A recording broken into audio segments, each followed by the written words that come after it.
challenges of facing a quarterback, one the drop back passer and another one that likes to run, how difficult that is to deal with that? I feel like just accounting for both their talents, we're just gonna have to keep them both contained as best as we can, and just get pressure on them. When you have a quarterback that's more likely to run, does that test your eye discipline to make sure that you don't come up too quickly? Definitely.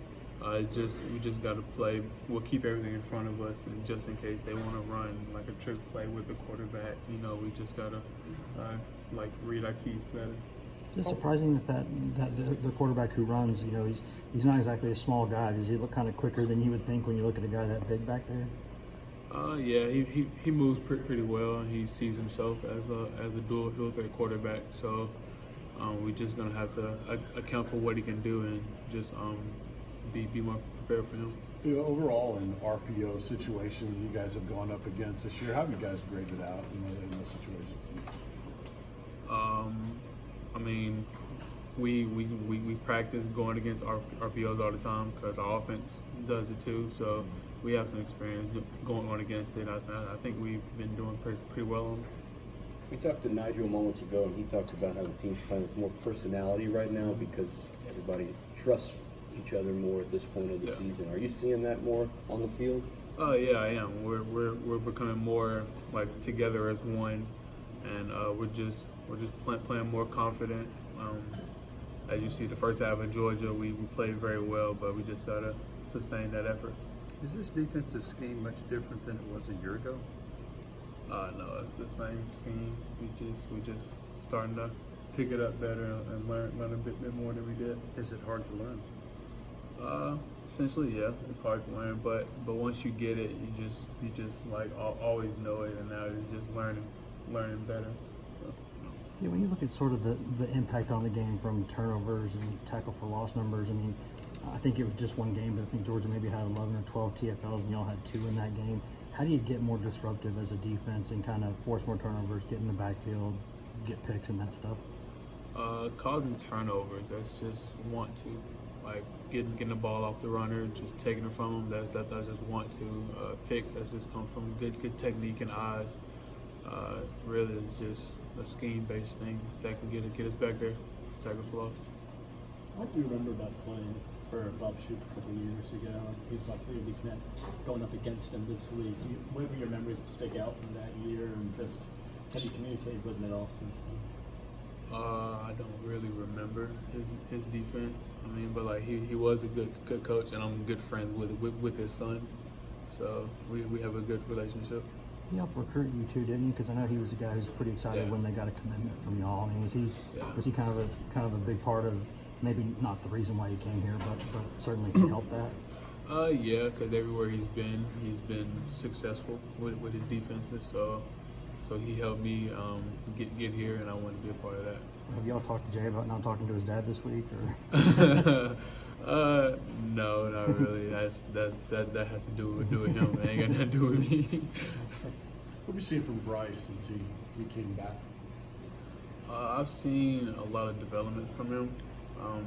He's definitely matured a lot since that last incident, and I'm liking what I've seen from him.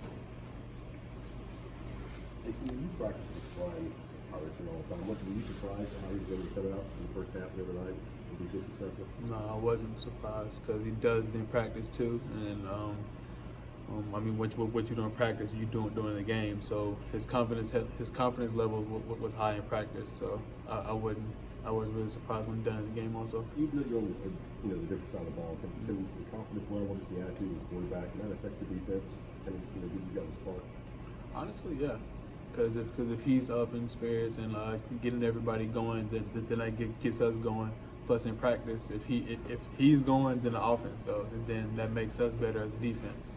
Theo, are there any scout team guys on either side of the ball that haven't impressed you, that have stood out on the team to this point that you could point out? They all have been doing a really good job, but I would say D'Angelo Gibbs has been doing well. He's been giving us a great look all year. So like him especially. What's the reason you're playing more? What's occurred that has led you to start these games and play as well as you have? I would say just me learning. Like I've said it before, like just learning the defense and just getting pointers from the coaches. Plus, they've been where I want to get to, so just learning from them, that really helped me out a lot. So have you seen the defense have fewer missed assignments or busts in the last couple of weeks as compared to earlier this year? Wait, what was the question again? I'm sorry. Have you seen the defense have fewer mistakes in recent games as opposed to the start of the year? Yeah, because our communication have gotten better. So and plus we all been watching more film and just getting it all together and just going over everything and making sure everybody's on the same page. Does your mindset to have success change at all going into this season, or like you said, is it solely just that you know the plays more? My mindset is always to just be as good as I can be, but it's really just learning and just having more confidence to do everything that I know I'm able to do. What's it like being on the field and having that confidence, something that is probably at an all-time high for you in college? It's actually like helped me out a lot because when I'm on the field and I'm with there and I'm out there with my brothers, it's just very, very comforting for me, and then I can play how I play, and then they'll compliment me the same way. There's been a couple times this season where it seems like guys are confused right before the ball's about to be snapped. Do you see that, and what do you think is causing that? I haven't really seen that because we've just been trying to get everybody on the same page, but it's probably just lack of communication. That's the main thing. Is probably what it is. How would you describe Coach Pruitt after a loss? What's his demeanor like addressing you guys? Obviously, like he's not happy because we lost, but he's very, very encouraging, just telling us to it's just time to go back to work, and we just gotta forget what just happened and move on to the next team.